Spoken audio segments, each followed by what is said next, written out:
The smell hit Sheriff Tom Graves before he saw the farmhouse, copper and rot mingling with Ozark pine. What unfolded over the next 72 hours would force a small Missouri town to confront a question no community wants to answer.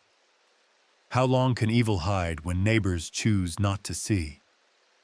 It was late September 1976, and the Blackwell farm sat 3 miles outside Harrow Springs, population 843. The property sprawled across 40 acres of timber and scrub, tucked behind a gravel access road locals called Shale Ridge. Leaves crunched underfoot. The air carried that September chill. Damp earth, wood smoke from distant chimneys, the faint metallic tang that didn't belong. Deputy Linda Marsh radioed dispatch at 2:47 p.m., her voice steady despite what she'd found. "We need the state police. Multiple victims. Advise they bring everything." The Blackwell family had lived on that ridge for 3 generations. Elias Blackwell, 49, inherited the land from his father in 1968. His wife, Ruth, kept to herself. Their 4 sons, Caleb, Jesse, Amos, and the youngest, Samuel, were homeschooled, rarely seen in town except during supply runs. Neighbors described them as private folk and keeping to their own. One former classmate of Caleb's from the brief period he attended Harrow Springs Elementary recalled him as dead-eyed, even at 7. But privacy becomes complicity when screams carry through the woods and no one calls it in. The first red flag came 3 years earlier. In August 1973, a drifter named Martin Torres vanished after accepting work on the Blackwell property. His sister filed a missing person report with the county. Sheriff Graves drove out to the farm, spoke with Elias at the gate. Said the man worked 2 days, took his pay, and moved on. Graves later testified, "I had no cause to press it." Torres was never seen again. Then there was the Pruitt incident. October 1975, Angela Pruitt, 16, told her school counselor that Samuel Blackwell had followed her home from the library, stood at the tree line near her house until her father came out with a shotgun. The counselor noted it. No report was filed. "Small town," the counselor would say years later. "You don't want to start rumors." What would you do if your neighbor's strangeness crossed into dread, but everyone urged you to mind your business? By the fall of '76, the Blackwell sons ranged from 19 to 31. All 4 still lived on the property. Caleb, the eldest, drove the family's rusted Ford into town every few weeks for flour, salt, kerosene. He paid cash, made no eye contact. The cashier at Morton's General Store, Beth Landry, recalled the August before the discovery. He bought 3 rolls of tarp, a hacksaw blade, and lime. I remember thinking it was odd for August. Limes for outhouses, usually spring work. But I rang him up and said, "Nothing." How many people noticed pieces of the pattern and stitched them into silence? The call that finally brought law enforcement came from a hiker. Outsider, not local. Daniel Yai, 24, a graduate student from St. Louis, was charting migratory bird paths along the Ozark Highlands. He heard sounds near Shale Ridge on September 26th. Not animal sounds. Human. Guttural and pleading. He found the clearing at dusk. What Daniel saw sent him stumbling back through bramble and poison oak for 2 miles until he reached a service station with a payphone. His hands shook so badly, the operator had to repeat her questions twice. When Sheriff Graves and Deputy Marsh arrived at the farm the next morning, they brought 2 state troopers as backup. No one was prepared. The main house appeared normal from the driveway. White clapboard, sagging porch, a weather vane shaped like a rooster. Then Graves noticed the barn.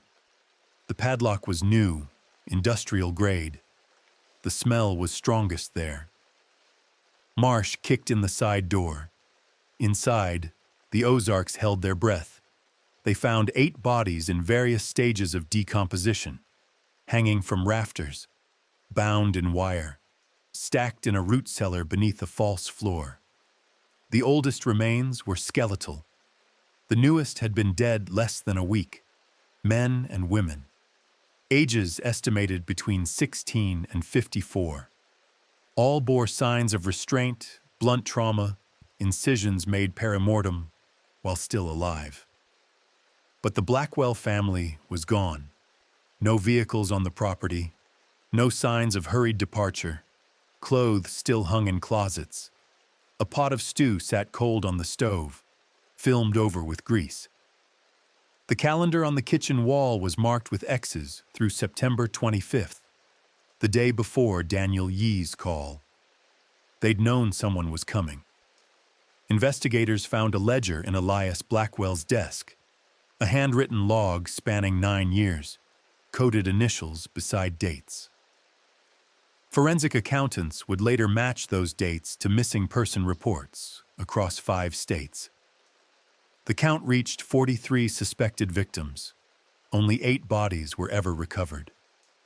Somewhere in the dense Missouri woods, a family that had killed for nearly a decade walked free, and the people of Harrow Springs began to ask the question that keeps communities awake. How many of us knew, and how many of us let it happen? Before we go further, drop a comment. Where are you watching from, and what time is it where you are right now? If this story has already put a chill in you, hit that like button and subscribe. You'll want to stay with us. This is only the beginning. The manhunt that followed would expose not just a family's depravity, but the rotting silence that fed it. And what they found in the woods 3 weeks later would rewrite everything investigators thought they understood. The ledger pages were brittle, yellowed at the edges, filled with Elias Blackwell's cramped handwriting. Each entry represented a life erased, and investigators were about to discover the coded system that had kept the killings invisible for nearly a decade. State forensic analyst Margaret Chen received the ledger on September 29, 1976, at the Missouri State Crime Lab in Jefferson City. She wore cotton gloves as she photographed each page under controlled lighting. The book itself was a standard farmer's accounting journal, the kind sold at any feed store, but its contents read like an inventory of the damned. Entry, March 12, 1968. MT, Ridge Plot C, Lime Deep. Entry, November 2, 1970. DK, North 40, Scatter. Entry, June 18, 1974. LR and SR, Barn Cellar together, 43 entries in total. The dates aligned with missing person reports, but the locations described, Ridge Plot, North 40, Barn Cellar, yielded only the 8 bodies already found. The rest remained hidden in 2,000 acres of Ozark wilderness. Chen noted something else. The handwriting changed after 1972. Elias's script was joined by 3 other distinct styles.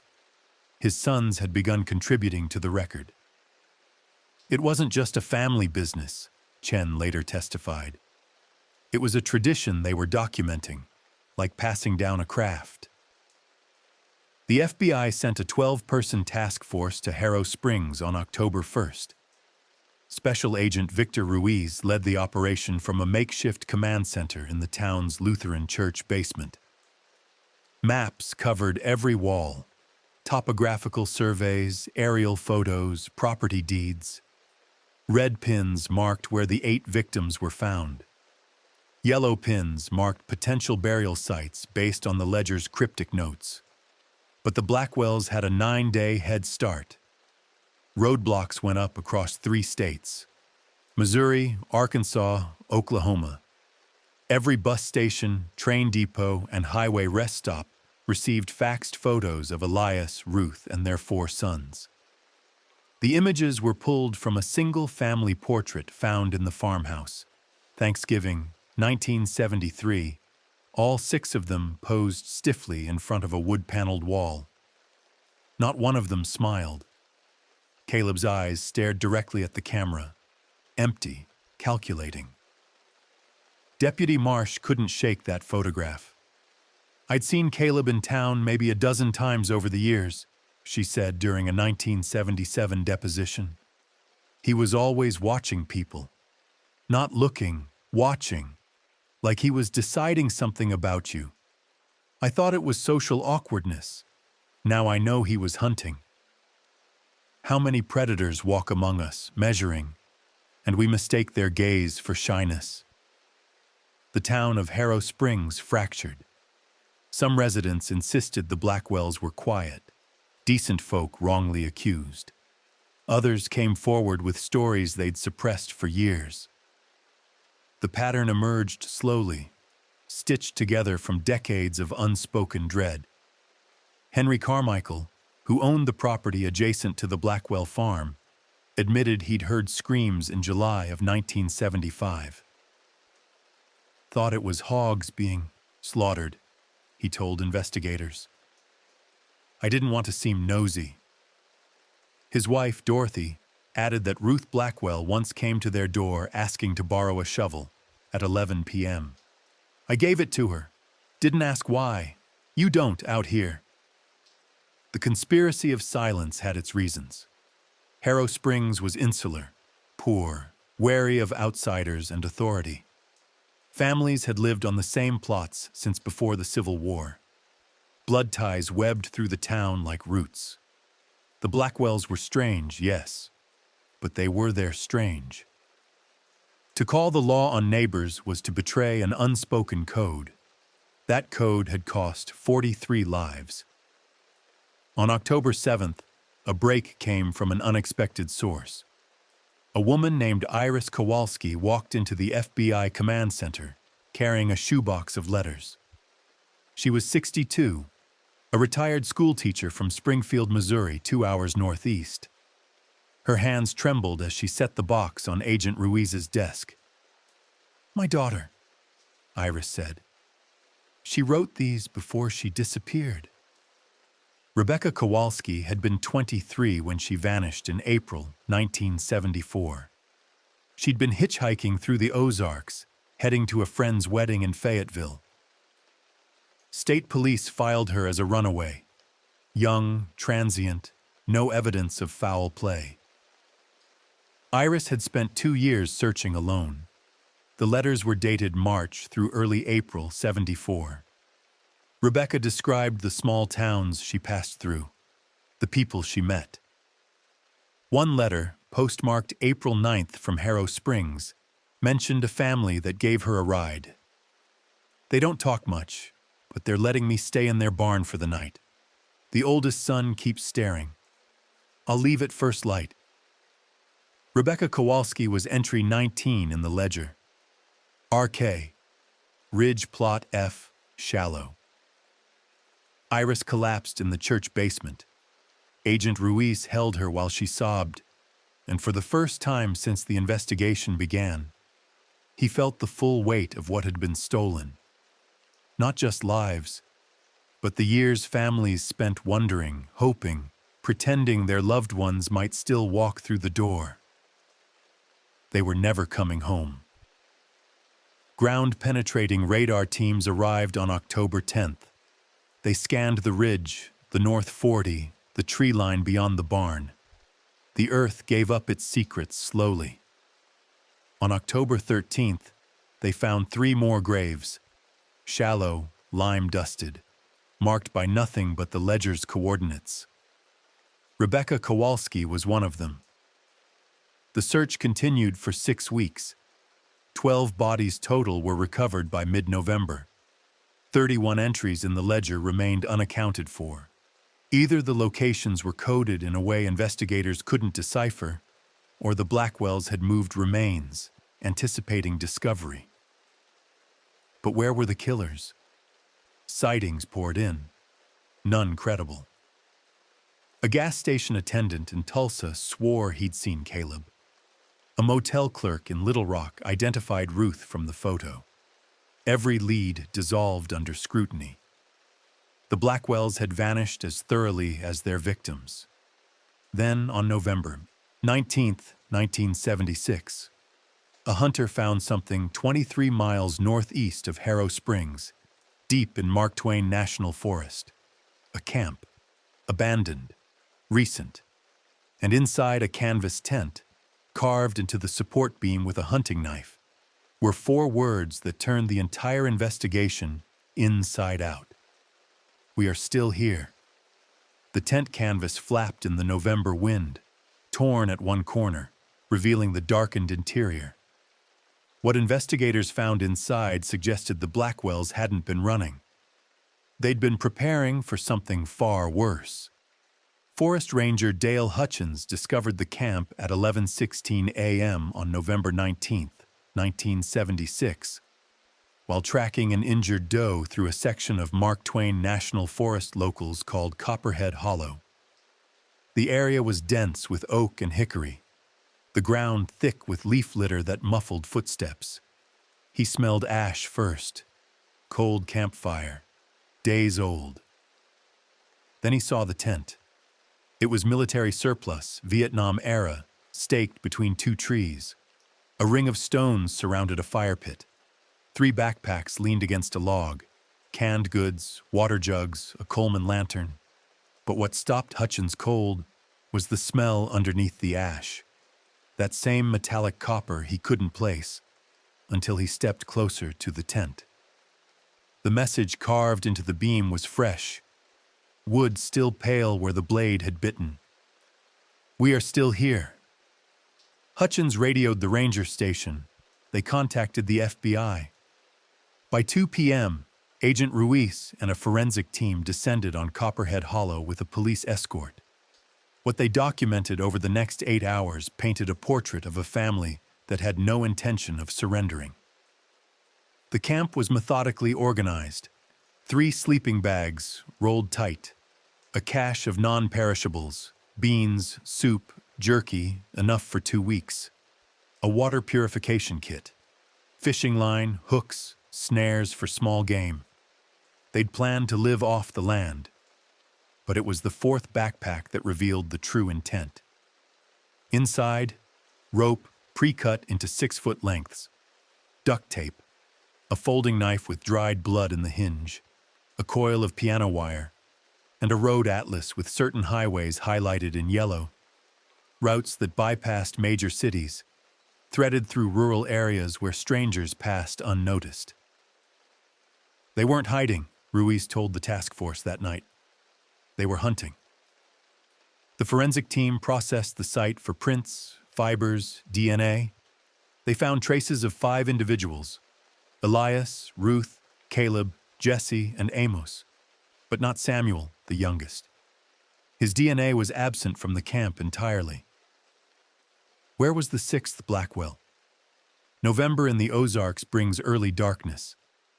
By 4:30 p.m., the woods were already gray with dusk. The search team set up portable lights around the camp, casting harsh white beams through the trees. Deputy Marsh noticed something 50 yards northwest, a trail, barely visible, where underbrush had been disturbed. She followed it with 2 state troopers. The trail led to a ravine. At the bottom, partially concealed by fallen branches, they found a shallow grave. Fresh. The dirt was loose, recently turned. They excavated carefully, expecting another victim. Instead, they found Samuel Blackwell. He'd been dead approximately 5 days, shot twice in the chest, once in the head. Execution style. His body was wrapped in a tarp, his hands bound with the same piano wire found in the backpack.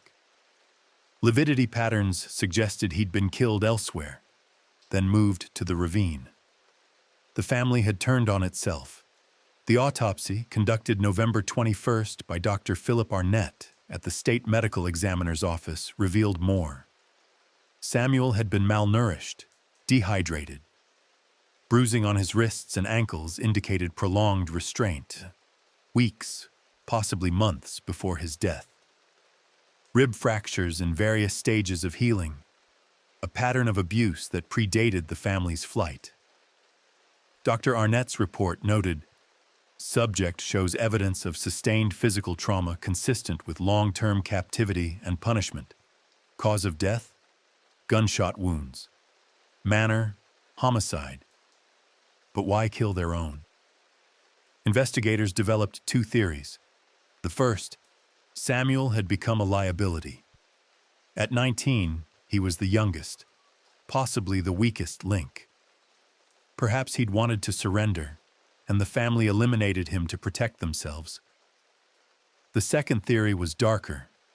Interviews with Harrow Springs residents revealed that Samuel had always been different from his brothers. While Caleb, Jesse, and Amos were cold and controlled, Samuel was erratic, emotional.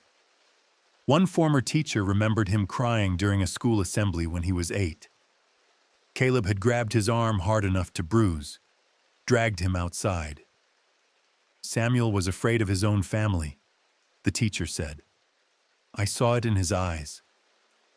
What if Samuel wasn't a willing participant? What if he was a victim too? The ledger offered a clue. Forensic handwriting analysis confirmed that Samuel's hand never appeared in the entries. Only Elias and his 3 eldest sons had documented the killings. Samuel's name appeared nowhere in the farmhouse records, nowhere in the coded notes. Agent Ruiz revisited the family portrait from Thanksgiving, 73. He studied Samuel's face, younger, softer than his brothers. While Caleb, Jesse, and Amos stared at the camera with that same flat affect, Samuel's gaze was lowered, focused on his hands folded in his lap, the posture of someone trying to disappear. I think Samuel knew what his family was, Ruiz said during a November 24th press conference, and I think they knew he was a risk. But if Samuel had been executed 5 days before the camp was found, that meant the remaining Blackwells, 5 of them, had been in Copperhead Hollow as recently as November 14th, 9 days ago.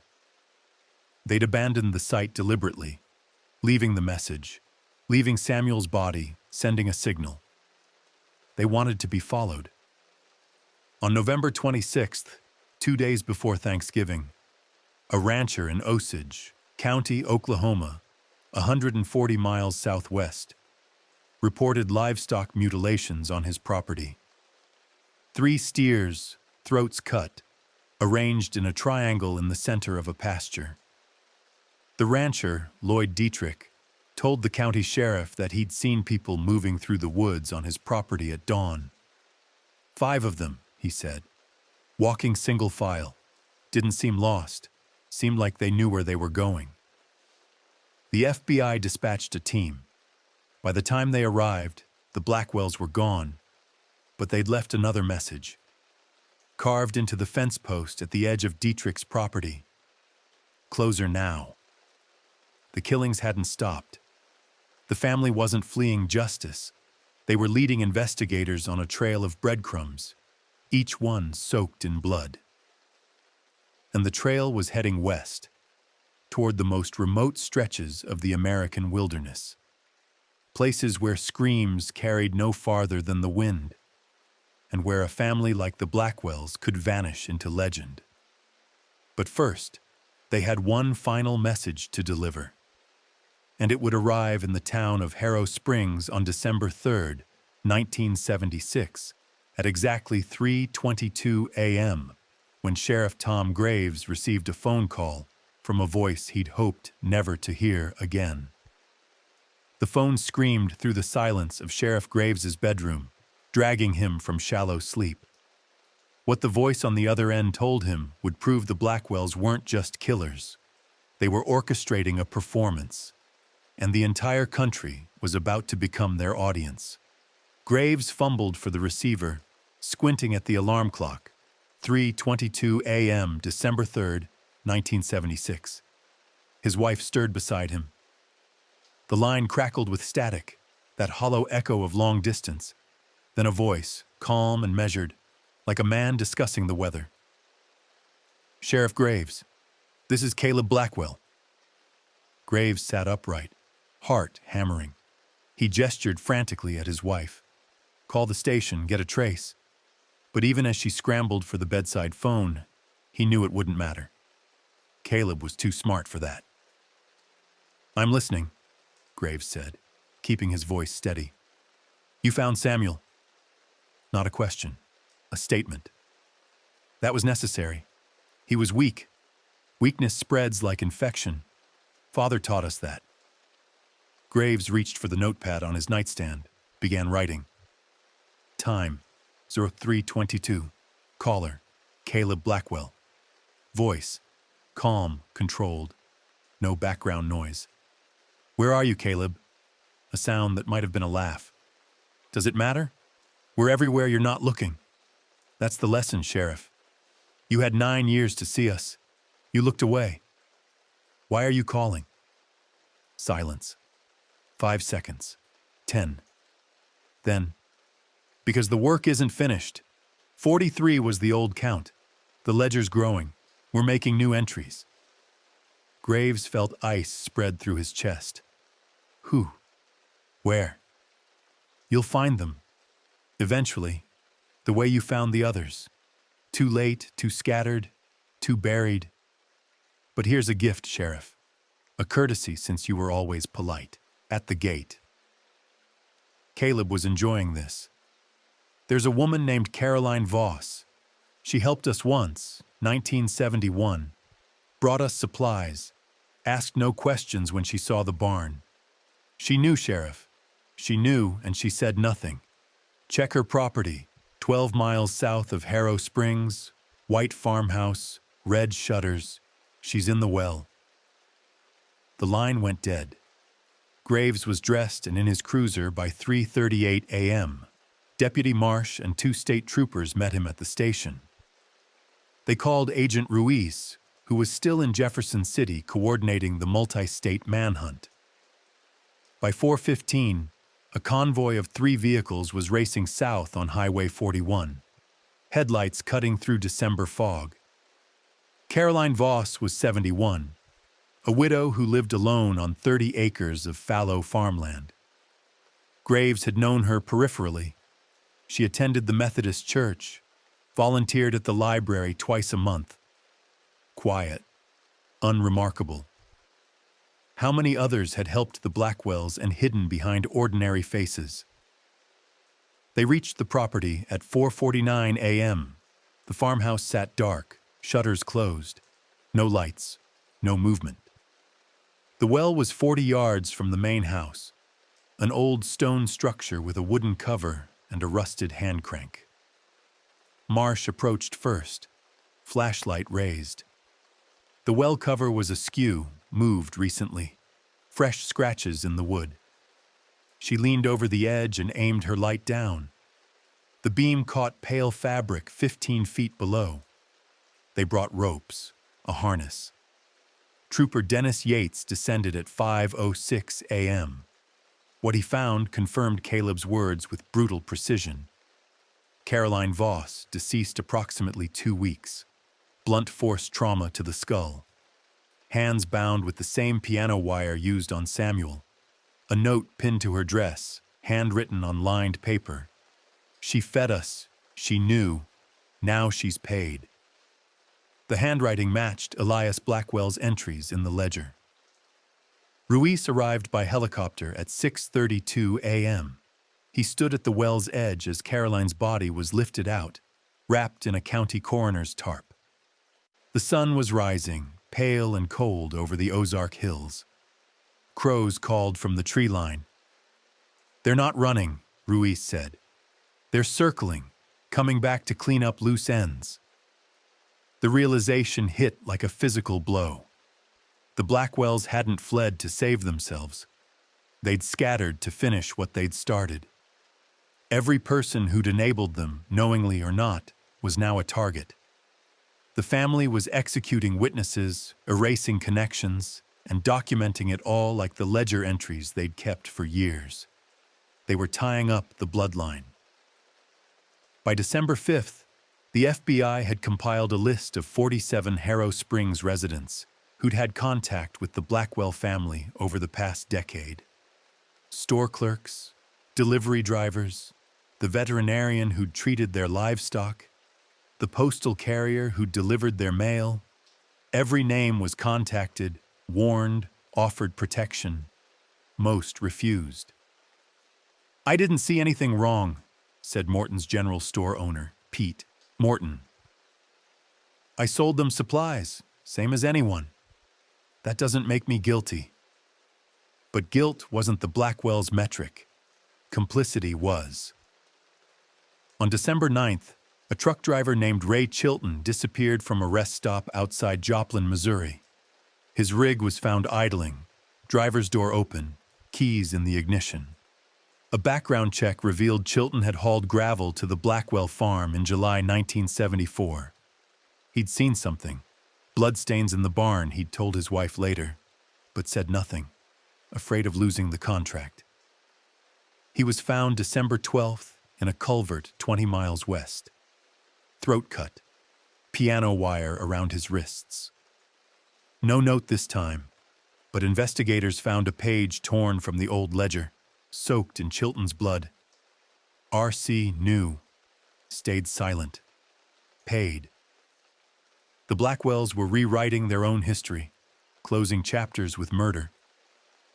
Then, on December 14th, something changed. A postcard arrived at the FBI field office in Springfield, Missouri. No return address. Postmarked December 11th from Amarillo, Texas. On the front, a garish image of the Texas Panhandle at sunset. On the back, in Ruth Blackwell's cramped, angular handwriting, "The work goes west, where the land swallows sound, where no one will find what we leave behind. You can follow if you dare, but the desert keeps secrets better than towns ever did." R.B. Amarillo was 600 miles from Harrow Springs. The Blackwells were accelerating, moving deeper into the vast emptiness of the American West. New Mexico, Arizona, Nevada. Territory where small towns were 100 miles apart, where drifters and migrants disappeared without notice, where the earth itself conspired to hide the dead. Agent Ruiz stood in the operations room, staring at a map of the western United States dotted with pins. "They're not just running," he said. "They're building a new ledger, and this time they know we're watching. They want us to follow." Deputy Marsh asked the question everyone was thinking. Why? Ruiz didn't answer immediately. When he did, his voice was barely audible. Because they think they're invincible. Because 9 years in Harrow Springs taught them that silence is complicity, and complicity is everywhere. They think we'll always be too late. And so far, they'd been right. By December 20th, 3 more bodies had been discovered along the trail west, each one a person who'd intersected with the Blackwells' past. A waitress in Tulsa who'd served them breakfast in September. A motel clerk in Amarillo who'd checked them in under false names. A gas station attendant outside Albuquerque who'd seen Ruth counting a thick roll of cash and joked, "Rob a bank?" She'd smiled at him, said nothing. Now he was dead in the desert, another entry in an invisible ledger that spanned 2,000 miles. And somewhere ahead, the Blackwell family moved through the winter dark, patient and methodical, leaving carnage in their wake, a family bound not by love, but by shared monstrosity, proving that the most terrifying predators aren't the ones who hide in shadows. They're the ones who walk in plain sight, and we choose not to see. But the net was tightening, and in a remote corner of southern New Mexico, the Blackwells were about to make their first, and perhaps final, mistake. The motel clerk in Alamogordo, New Mexico, noticed the blood under the woman's fingernails when she handed over the cash. That single observation, hesitant, half dismissed, would be the first crack in the Blackwell's carefully constructed invisibility, and it would come from the most unlikely source. Maria Salazar had worked the night desk at the Desert Star Motel for 11 years. She'd seen everything. Drifters, criminals, families fleeing disasters, both natural and domestic. She'd learned to read people in the 3 seconds it took them to approach the counter.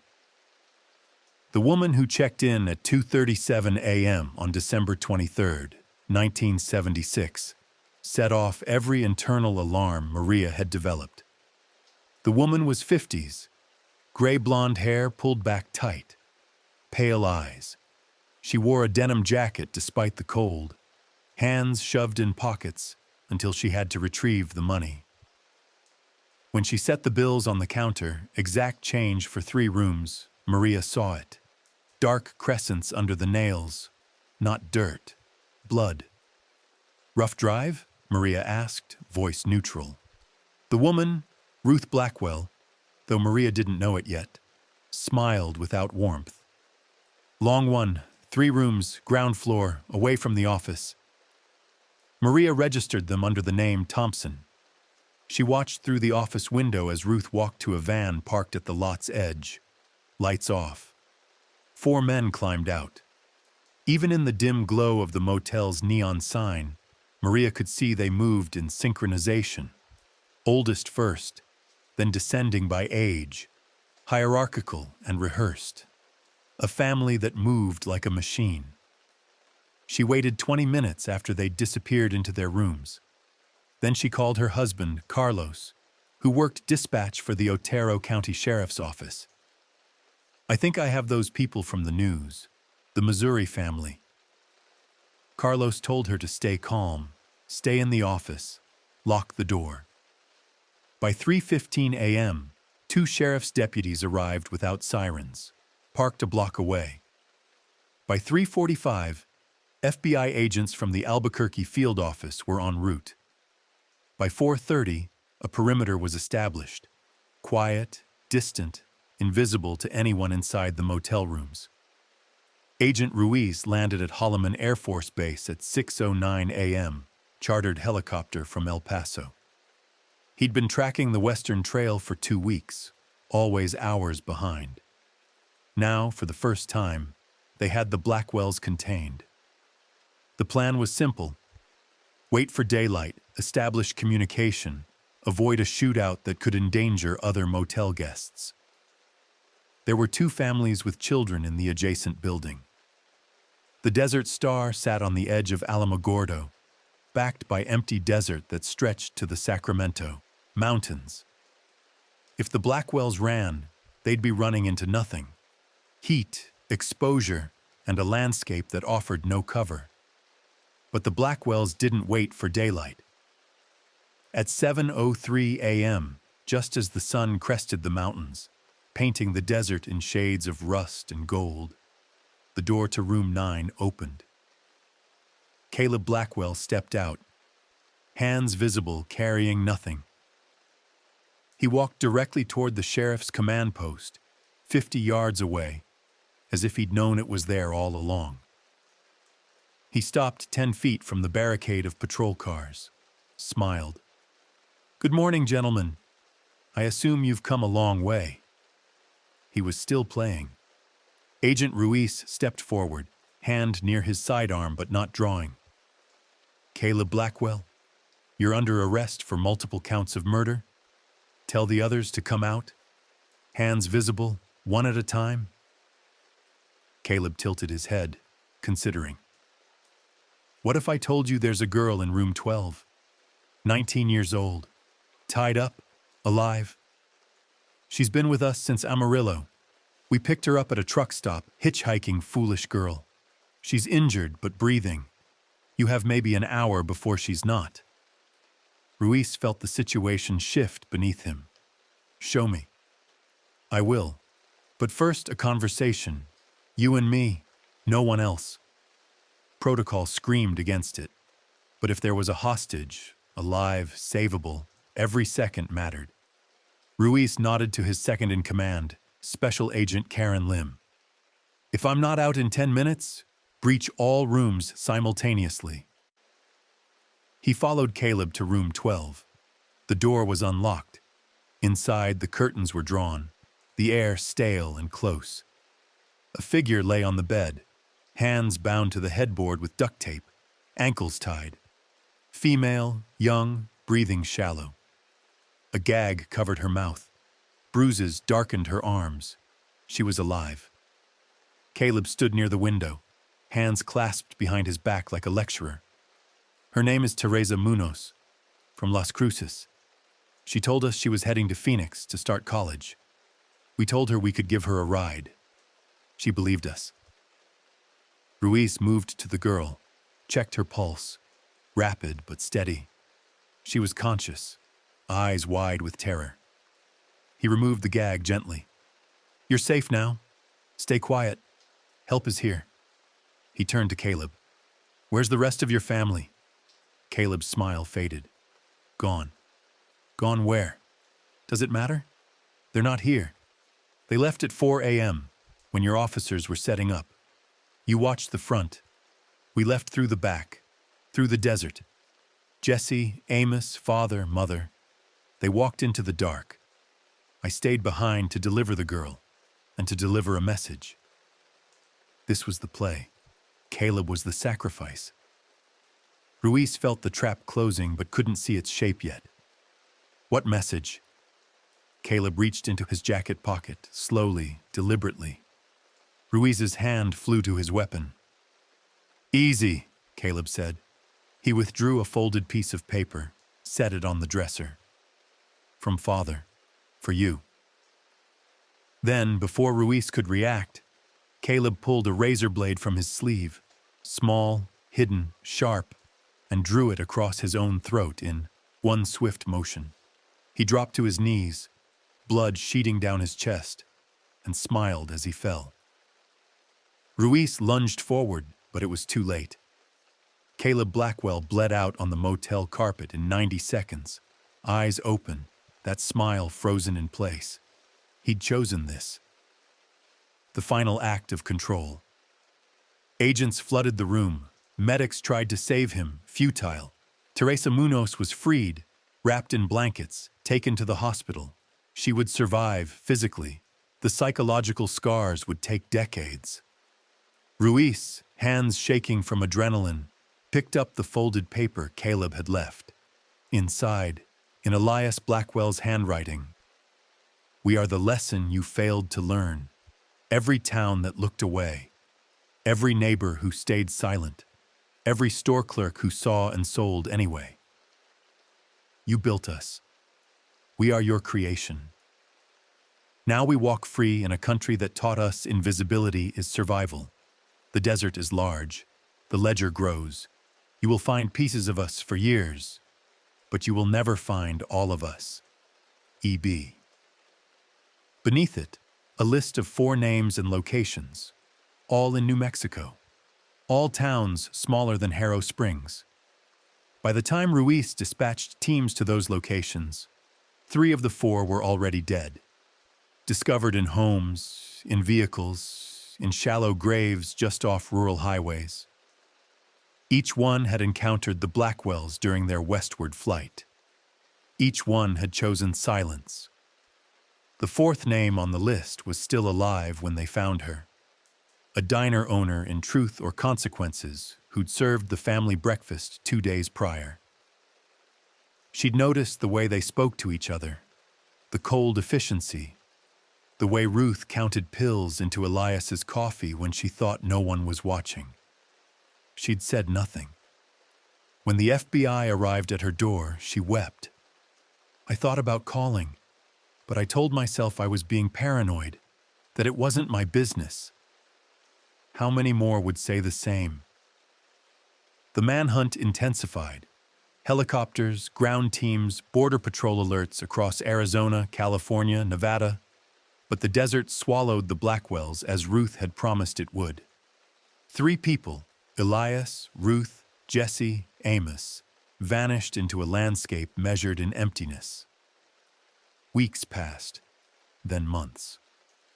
By March 1977, The trail had gone cold, and in the silence, a nation began to ask itself the question the Blackwells had been asking all along. How many monsters walk beside us, hidden not by darkness, but by our willful refusal to see? The answer was more terrifying than any family of killers, because the Blackwells weren't an anomaly. They were a mirror. And somewhere in the American West, 3 of them were still looking for their next reflection. FBI agent Victor Ruiz stood in the Chihuahuan desert at dawn, staring at tire tracks that led nowhere. The realization that the Blackwells had simply dissolved into the vastness of the American Southwest would haunt investigators for decades. And the questions they left behind were more disturbing than any answer. It was April 9th, 1977, 4 months since Caleb's suicide in Alamogordo. The FBI had pursued every lead, chased every ghost sighting, excavated every anonymous tip called into hotlines. They'd found nothing. Elias, Ruth, Jesse, and Amos Blackwell had become vapor. The tire tracks Ruiz studied that morning were discovered by a rancher near Hatch, New Mexico, 30 miles north of the Mexican border. The pattern matched the van from the Desert Star Motel. The tracks ran for 3 miles across hard-pan desert, then simply stopped. Not at a road, not at a ravine, but in the middle of open ground where the soil turned to caliche, too hard to hold impressions. It was as if the family had driven into the earth itself and been swallowed. Forensic teams combed the area. They found a campfire ring, 2 weeks cold, tin cans, labels burned off, a single rubber glove torn at the thumb, carrying trace DNA that matched Ruth Blackwell, and carved into a Joshua tree 50 yards from the last tire track. Ledger continues, but no bodies, no witnesses, no direction. The investigation had become a vigil, waiting for the Blackwells to surface the way predators eventually must. Drawn by hunger, by compulsion, by the need to feed the ritual they'd practiced for decades. But what if they'd learned to wait longer than anyone expected? By summer of '77, the task force scaled down. Ruiz remained the lead, but resources shifted to other cases. The missing person reports kept coming: Arizona, California, Nevada, but none could be definitively linked to the Blackwells. The family had been methodical in Missouri, documented and traceable. Now they'd become ghosts, killing without pattern, without signature, blending into the transient chaos of the American margins. Or perhaps they'd stopped altogether. Some profilers theorized that Caleb's death had fractured the family's cohesion. Caleb was the enforcer, the executioner. Without him, maybe the remaining Blackwells had scattered, pursued separate paths, or even turned on each other as they had with Samuel. Agent Karen Lim disagreed. Families like this don't dissolve, she argued during an August briefing. They adapt. Elias built this over decades. He's not going to abandon it because one son died. If anything, Caleb's sacrifice reinforced their mythology. They think they're untouchable now. She was right. On September 6, 1977, a horrifying discovery was made outside Needles, California, in the Mojave Desert. A highway maintenance crew found a steel drum half buried in sand near Interstate 40. Inside, the remains of 2 individuals, male and female, aged approximately late 20s. Forensic analysis revealed they'd been dead 3 to 4 months, placing their deaths in late May or early June.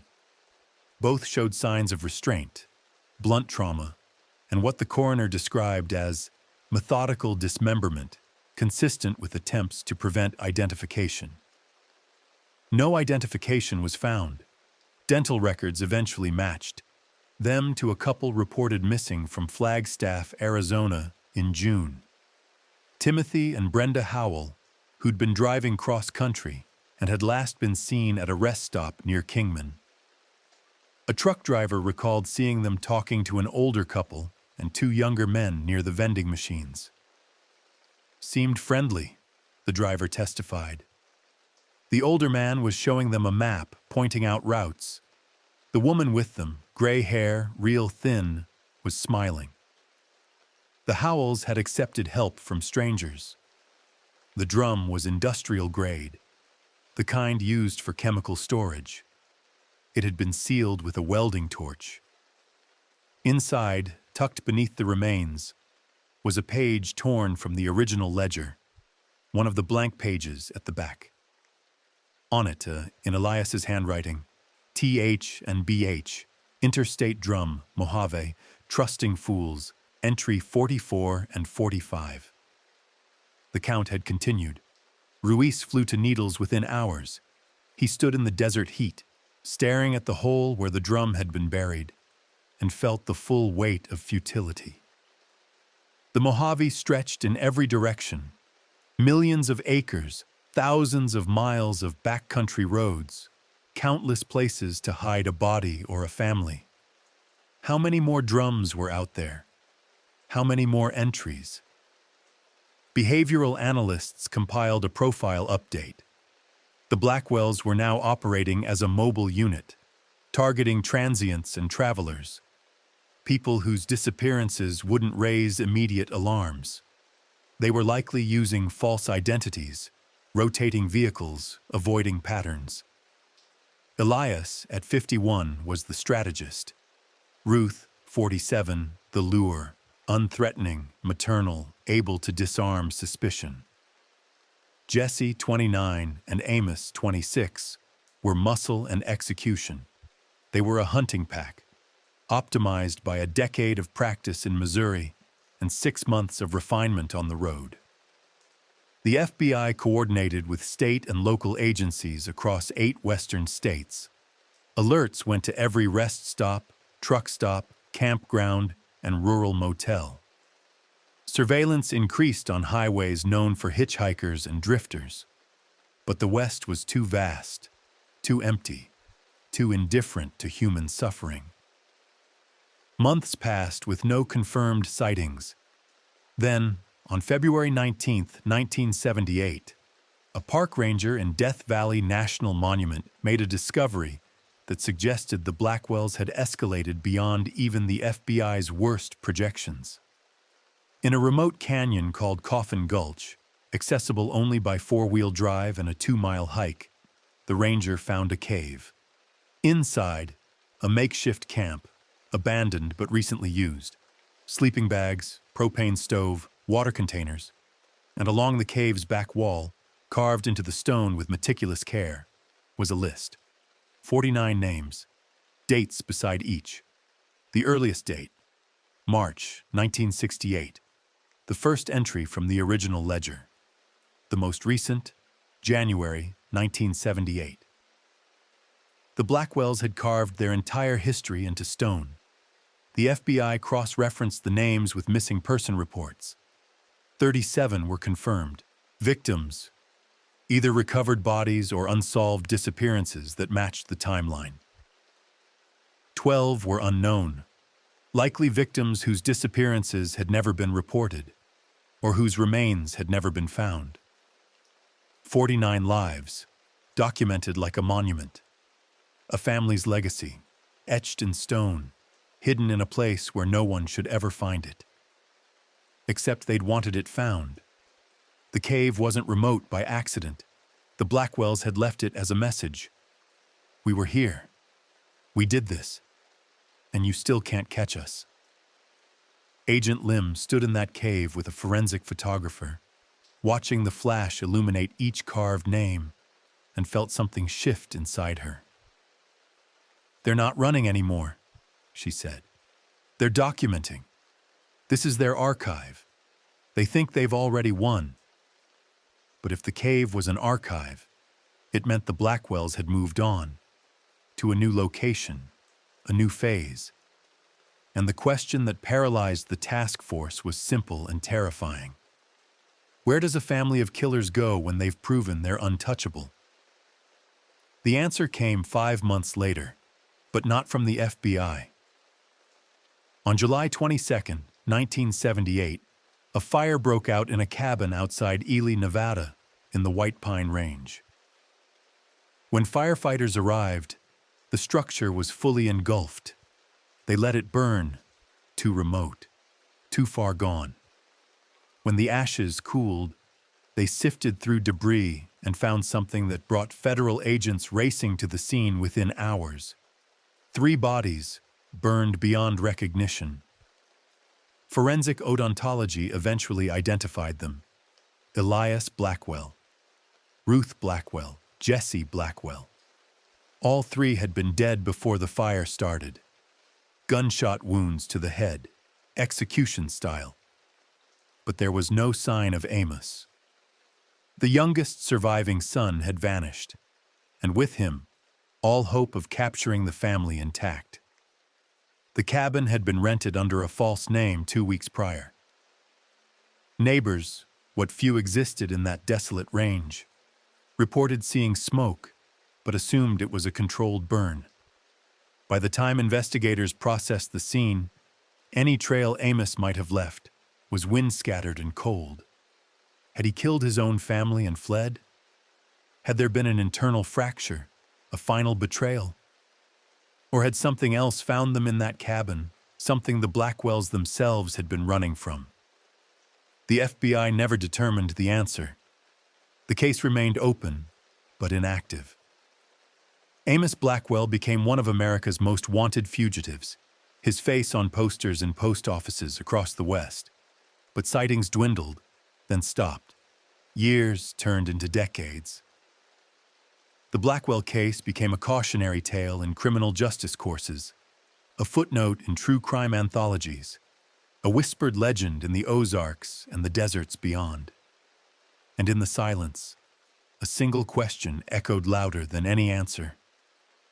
Is Amos Blackwell still out there, carrying the ledger forward, adding names in places we'll never find? Because the truth is this: monsters don't always die in fire or capture. Sometimes they simply step into the margins, become part of the landscape, and wait. And waiting is what the Blackwells always did best. On a cold morning in October 2012, a hiker in the Gila wilderness found something that reopened a case the world thought had ended 34 years prior.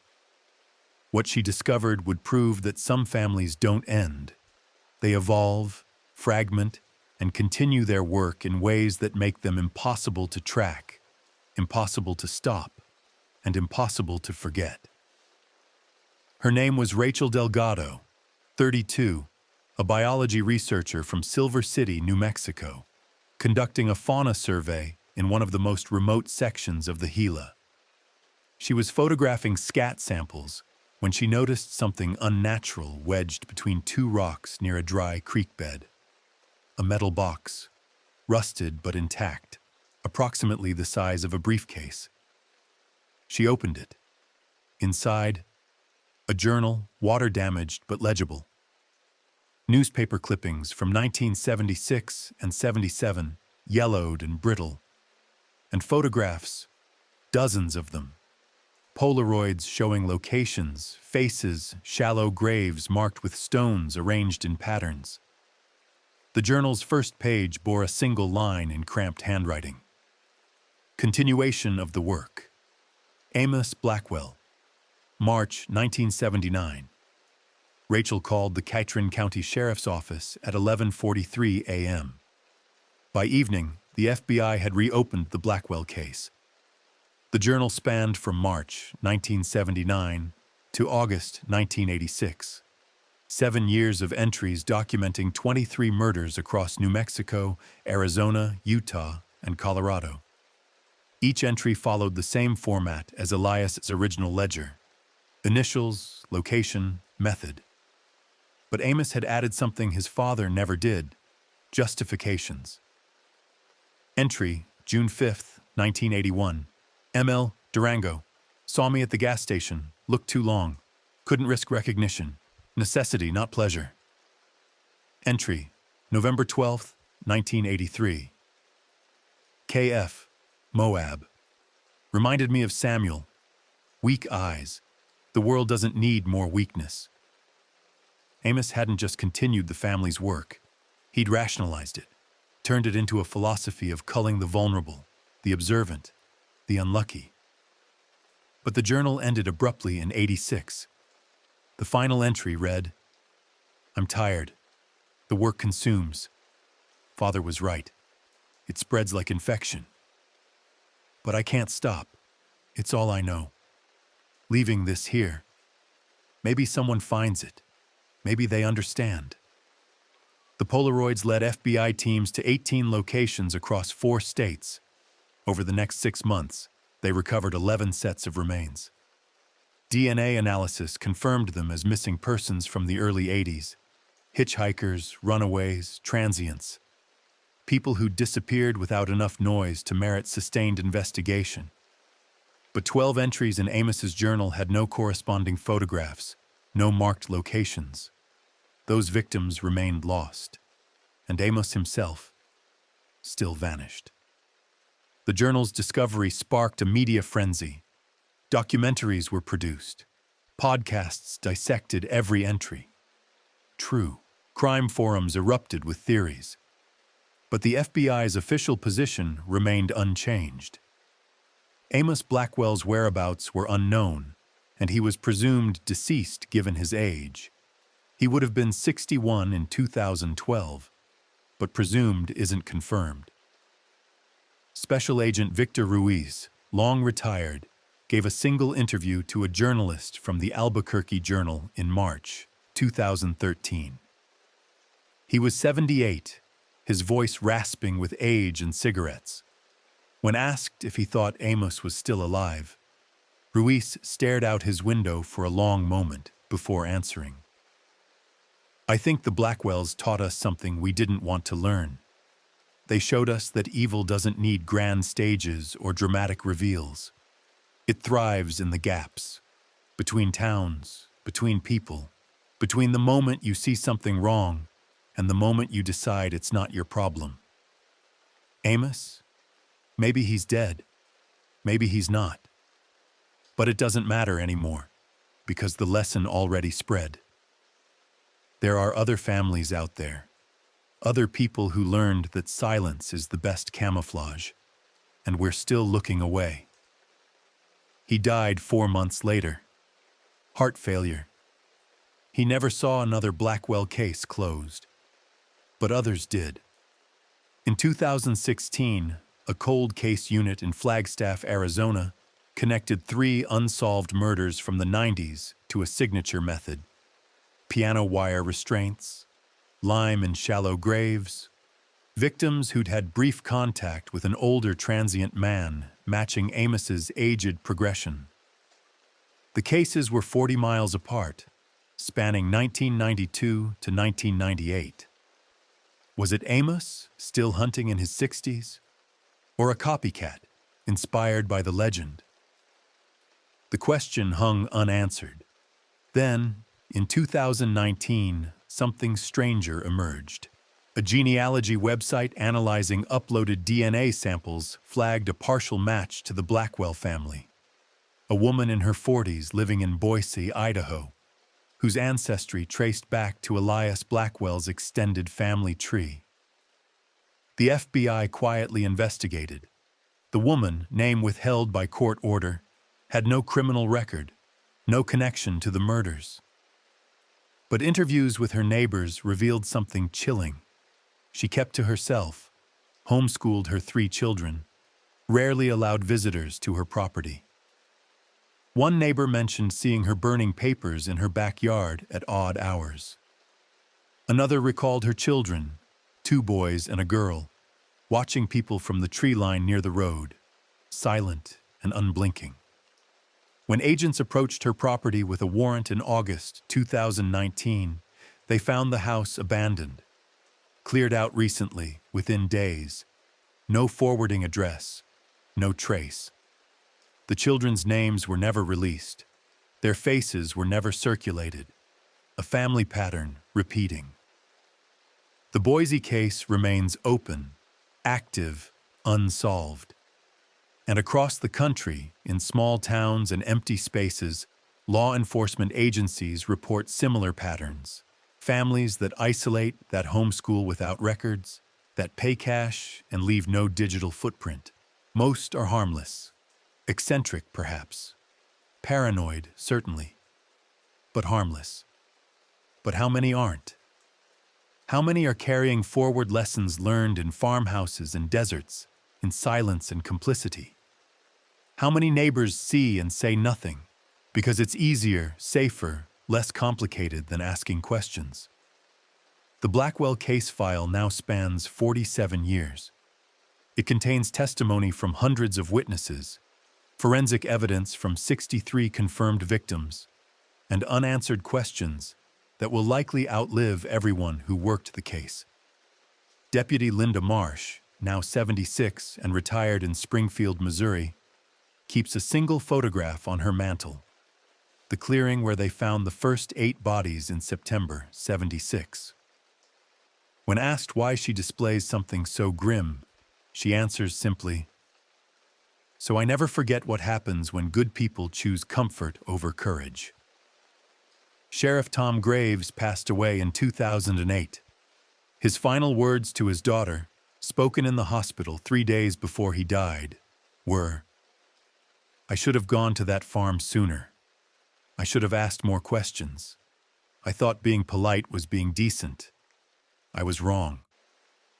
The Blackwells didn't just kill, they revealed.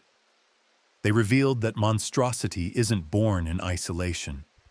It's cultivated in the spaces we refuse to examine, enabled by the questions we choose not to ask, sustained by a collective agreement to look away because confrontation is uncomfortable. 43 confirmed victims in Missouri, 23 in Amos's journal, 18 more in cold cases possibly connected, 84 lives at minimum.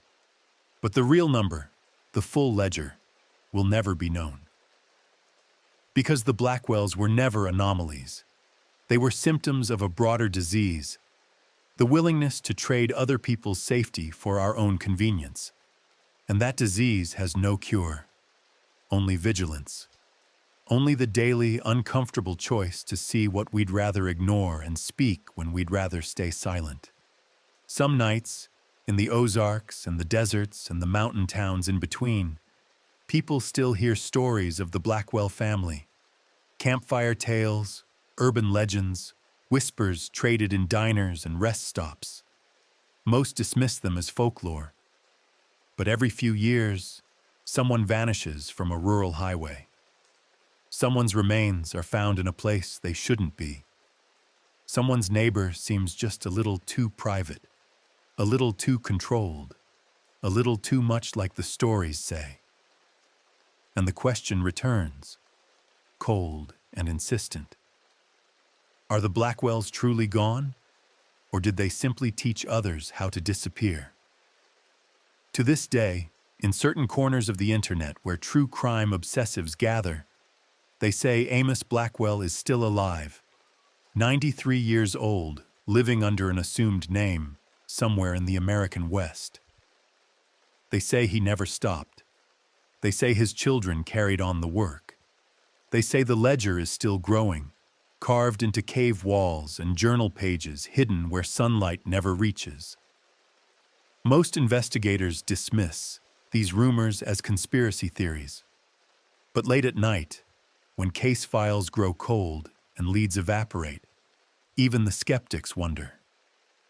Because monsters aren't mythological, they're historical, they're documented. They're standing in line behind you at the grocery store, sitting in the pew ahead of you at church, waving from the driveway as you pass their house. And the only thing separating them from justice is whether you're willing to see them. The Blackwell family killed for decades because an entire community chose blindness. Don't let their legacy be your inheritance. We're only scratching the surface. The next case is even darker. Subscribe before it drops.